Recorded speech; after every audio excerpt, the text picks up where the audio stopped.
चारधाम की यात्रा के बाद सच का सामना करने को तैयार है राजा भैया। कहा ये पॉलीग्राफिक टेस्ट नहीं, अग्नि परीक्षा है। ये भी कहा कि मैं निर्दोष हूँ, कुछ लोग मुझे फंसा के राजनीति की रोटी सेकना चाहते हैं। 19 जून को सीबीआई कोर्ट सुनाएगी अपना फैसला। राजा भैया का कहना है कि पॉलीग्राफिक टेस्ट उनके लिए अग्नि परीक्षा के बराबर है और ये उसके लिए पूरी तरीके से तैयार हैं और सच को सामने आना ही चाहिए। राजा भैया ने कहा कि मैं निर्दोष हूँ, कुछ लोग मेरे लिए साजिश कर रहे हैं। जब इस केस से पूरी तरीके से क्लीन चिट मिल जाएगी तब इस मुद्दे पे बात करूंगा। राजा भैया का नाम कुंडा के तिहेरे हत्याकांड में तब आया जब डीएसपी जियाउल हक की हत्या पर उनकी पत्नी प्रवीण आजाद ने राजा भैया को नामजद कराया, जिसके चलते राजा भैया को अपने मंत्री पद से भी इस्तीफा देना पड़ा। लेकिन सीबीआई ने जब पूरे मामले की चार्जशीट सीबीआई कोर्ट के सामने दाखिल की तो उनमें राजा भैया का नाम कहीं नहीं था। इस बात पर सीबीआई कोर्ट ने सीबीआई से पूछा, अगर राजा भैया का नाम नहीं तो पॉलीग्राफिक टेस्ट क्यों? इस पे सीबीआई ने सप्लीमेंट्री चार्जशीट की बात कही और कहा कि इस केस में कोई कोर कसर न रह जाए, इसके लिए टेस्ट जरूरी है। सीबीआई की जांच में सहयोग करने के लिए और सच्चाई सामने आए, इसके लिए मैं जो भी टेस्ट समझेंगे न्यायालय, मैं उसके लिए अपनी सहमति देता हूं। अपने उस बयान पे मैं आज भी कायम हूं।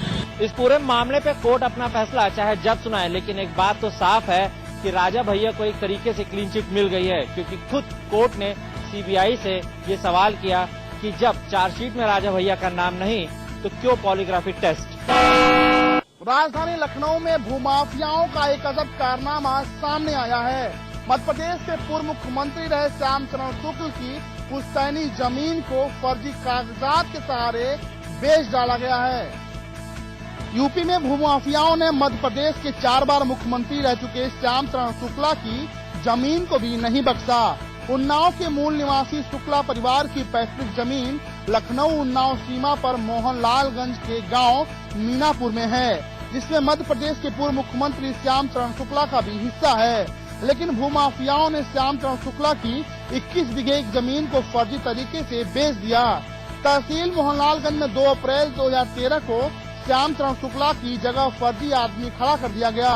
रजिस्ट्री पर फोटो भी श्याम चरण शुक्ला की जगह किसी और की लगाई गई और फर्जी तरीके से बैनामा कर दिया गया।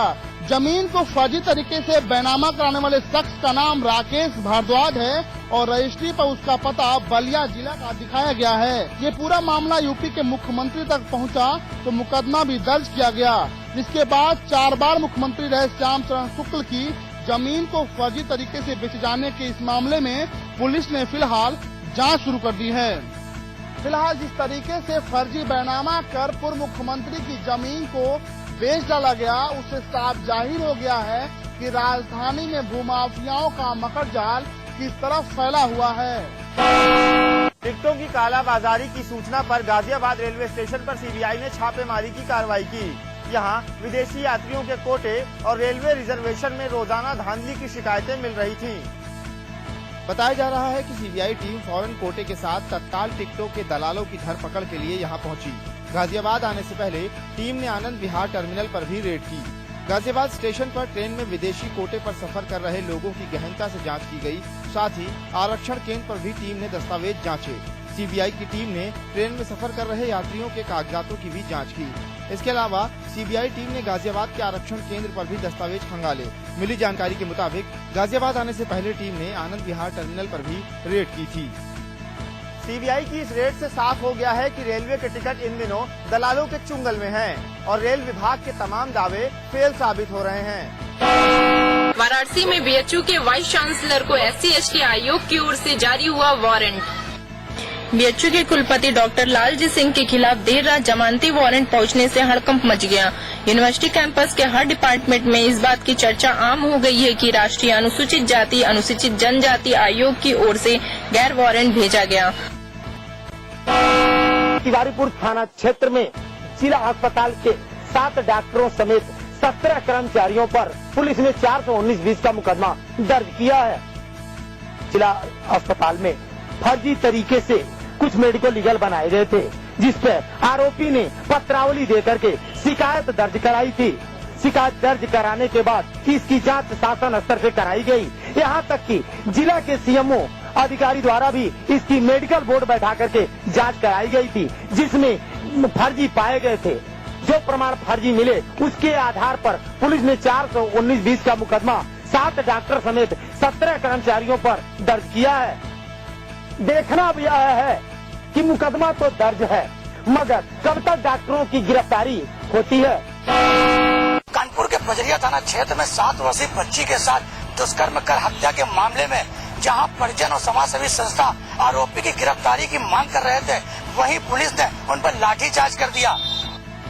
थाना बजरिया में 7 साल की मासूम के बलात्कार और हत्या की शर्मनाक घटना में शहर के सामाजिक संगठन और इलाके की जनता एक होकर सड़कों पर उतरकर विरोध प्रदर्शन कर रही है। इनकी मांग है कि ऐसी शर्मनाक घटना में लिप्त आरोपियों को जल्द गिरफ्तार किया जाए। इस घटना में शहर के नेताओं ने भी वोट बैंक के खातिर अपना रुझान दिखाना शुरू कर दिया है। पुलिस ने विरोध प्रदर्शन कर रहे सामाजिक संगठनों और परिजनों पर लाठीचार्ज किया और सामाजिक कार्यकर्ताओं को गिरफ्तार कर लिया है। जहां एक तरफ पुलिस कुछ लोगों को उठाकर पूछताछ कर रही है, वहीं पुलिस के आला अधिकारी इस मामले में चुप्पी साधे हुए हैं। आगरा में एक छात्रा ने अपने प्रेमी के साथ मिलकर अपने ही अपहरण की साजिश रच दी और अपने पिता से मांग डाली 25 लाख रुपए की फिरौती। ये मामला है थाना न्यू आगरा के इंद्रपुरी इलाके का। कल देर शाम आगरा के नगर निगम में तैनात अशोक गुप्ता की बेटी जो संगीता सिविल की तैयारी कर रही है, वो एसएससी की परीक्षा देने गई थी, जो देर रात तक घर वापस नहीं आई। घर वालों ने संगीता को काफी तलाश किया, लेकिन देर रात संगीता का स्कूटर तो मिल गया, लेकिन संगीता का कहीं पता नहीं चल सका। जब संगीता के पिता थाना न्यू आगरा गुमशुदगी लिखाने पहुंचे तो संगीता के पिता अशोक गुप्ता पर संगीता के ही फोन से फोन आया, जिसे सुन अशोक गुप्ता के होश उड़ गए। वो फोन संगीता के अपहरण के बारे में आया कि संगीता हमारे कब्जे में है, 25 लाख रुपए का इंतजाम कर लो। संगीता के पिता ने थाना न्यू आगरा में इस फोन के बारे में बताया तो पुलिस भी दंग रह गई। पुलिस ने आनंद फानन में उस संगीता के नंबर को और उसके प्रेमी के नंबर को सर्विलांस पर लगा दिया। जब इस नंबर की लोकेशन सर्विलांस को राजस्थान में होने लगी तो आगरा के एसएसपी सुभाष चंद्र दुबे ने आगरा क्राइम ब्रांच टीम को राजस्थान के भरतपुर रवाना कर दिया। संगीता के साथ पकड़ा गया व्यक्ति बिहार का रहने वाला अजीत था, जो संगीता का प्रेमी था। पूछताछ में पता चला कि अगले माह संगीता के पिता अशोक गुप्ता आगरा के नगर निगम से रिटायर्ड होने वाले थे, जिन्हें मोटी रकम मिलने वाली थी और संगीता और उसका प्रेमी एक एनजीओ खोलने वाले थे। बस इसलिए संगीता और उसके प्रेमी ने रच डाली संगीता के अपहरण की साजिश। लेकिन फिलहाल आगरा क्राइम ब्रांच टीम ने छात्रा उसके प्रेमी को राजस्थान के भरतपुर से बरामद कर लिया है और दोनों के खिलाफ कड़ी से कड़ी कार्रवाई करने में जुट गई है। या तो मां का अपहरण करने वालों को सजा दो या तो हमें मृत्यु का अधिकार दो। यही कहते हुए बलिया जिले से आए 4 अनाथ बच्चों ने विधानसभा के सामने मुख्यमंत्री से लगाई है गुहार। इनका आरोप है कि पुलिस ने इनकी मां को तो खोजा नहीं, उल्टे इनके पिता को 302 के फर्जी मुकदमे में फंसाकर जेल भेज दिया। विधानसभा के सामने अपने 3 भाई बहनों के साथ धरने पर बैठी 16 साल की राजनंदिनी का दर्द किसी फिल्मी कहानी से कम नहीं है। 4 साल पहले मां का अपहरण हुआ तो पिता को झूठे मुकदमे में जेल हो गई। बचपन में माँ बाप के जिस प्यार के लिए इन मासूमों को जरूरत थी, वक्त के थपेड़ों ने उस प्यार से इनको मरहूम कर दिया और रही सही कसर हमारी यूपी पुलिस ने दूर कर दी। पिछले 4 साल से नामजद मुकदमा दर्ज कराने के बाद भी पुलिस अभी तक इनकी मां गीता का कोई सुराग नहीं लगा पाई है। बलिया जिले के रसड़ा थाना इलाके के डेहरी गांव के रहने वाली राजनंदिनी व उनके भाई बहनों को मां के अपहरण के बाद पिता ने संभाला, लेकिन बदकिस्मती से इनके पर सब्र नहीं किया। गांव के ही ठाकुर सिंह की हत्या के आरोप में इनके पिता को जेल भेज दिया। मेरठ में एक बार फिर पुरानी रंजिश के चलते 2 लोगों पर ताबड़तोड़ गोलियां बरसाकर निर्मम हत्या कर दी गई। मामला सरदना क्षेत्र के छुर गांव का है, जहां बेखौफ बदमाश दोहरे हत्याकांड की घटना को अंजाम देकर मौके से फरार हो गए। मेरठ के थाना सरदना इलाके के छुर गांव में सचिन और राजकुमार दोनों दोस्त रोज की तरह गांव के बाहर घूमने गए थे, जिसके बाद वे गांव के ही बाहरी इलाके में स्थित जैन मंदिर के सामने जाकर बैठ गए। इसी दौरान उनका गांव के ही कुछ लोगों से झगड़ा हो गया। बताया गया है कि दोनों दोस्त पर पहले तो लाठी डंडा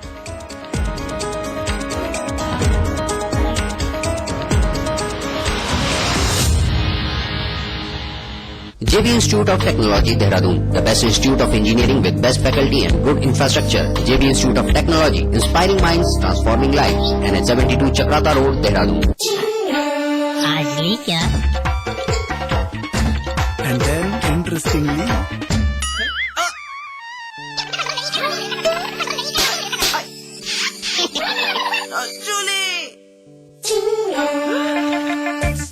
Refreshing mini gums. आज ली क्या? खोल दो इन खिड़कियों को, इन दरवाजों को, हाथों को फिर से हाथों में डालो। किसी को गुदगुदाओ, दोस्ती करो, मोहब्बत करो।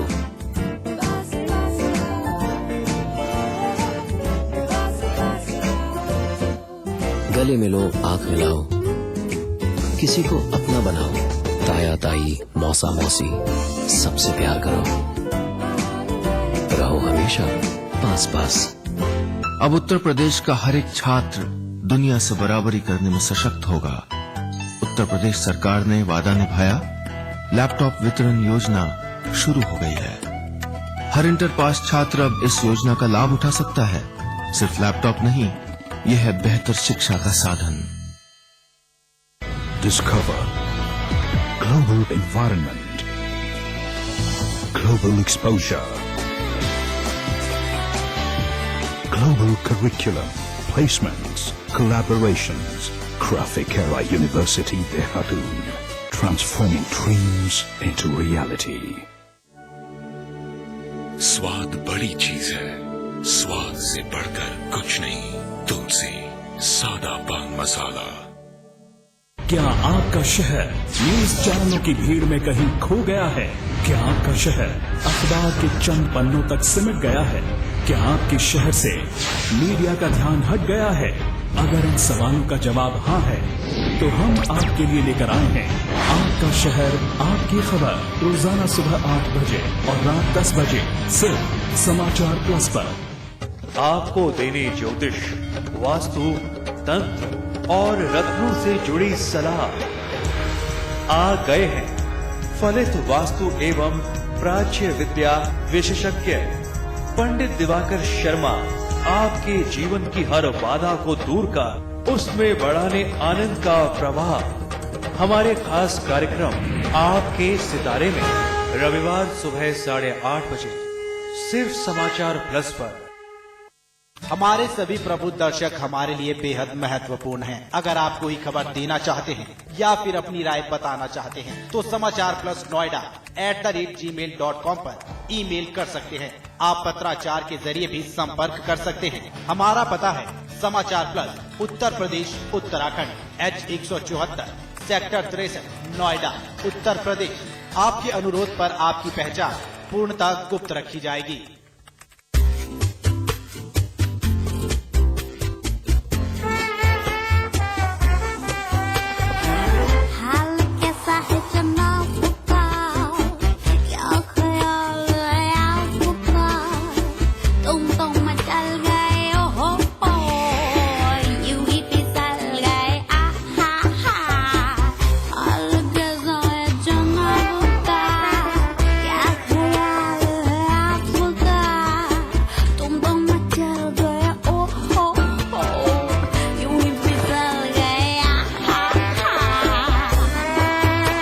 स्लाइस टेस्ट चैलेंज, इसके सामने सब कुछ फीका पड़ जाएगा।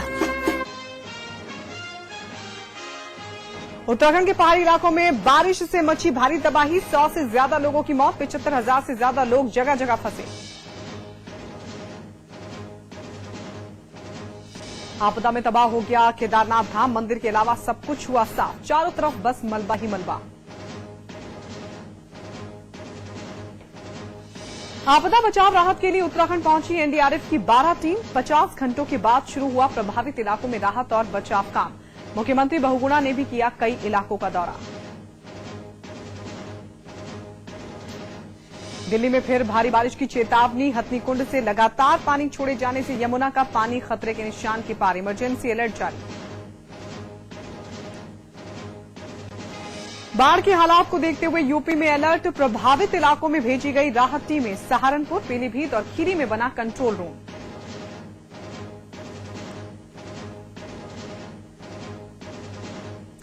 सड़कों पर उतरा बीजेपी और जेडीयू का झगड़ा, बिहार में बीजेपी के बंद के दौरान बीजेपी जेडीयू कार्यकर्ताओं में हिंसक झड़प, कई लोग घायल।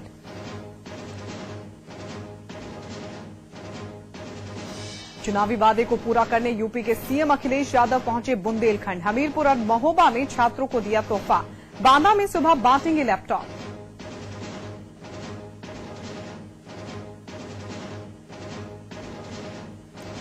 राजा भैया के पॉलीग्राफ टेस्ट पर सीबीआई कोर्ट बुधवार को सुनाएगा फैसला। कोर्ट पहुंचे राजा भैया ने कहा टेस्ट के लिए तैयार।